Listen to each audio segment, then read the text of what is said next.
She took her little dog for a walk. It was just a walk. Barker didn't have to poop. He had already pooped that morning. They walked by Moonbucks. People were sitting outside Moonbucks. People were drinking coffee. People were eating muffins. People were reading newspapers. People were using their computers. It was a warm, sunny day. Suddenly, Barker stopped. He squatted. He pooped on the sidewalk. He pooped in front of everyone. He pooped in public. "Barker, shame on you!" she yelled.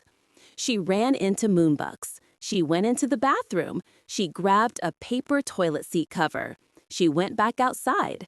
She picked up the poop with the paper toilet seat cover. She took the poop back inside. She flushed it down the toilet. She asked the Moonbucks clerk for a large cup of hot water. She poured it on the brown spot on the sidewalk.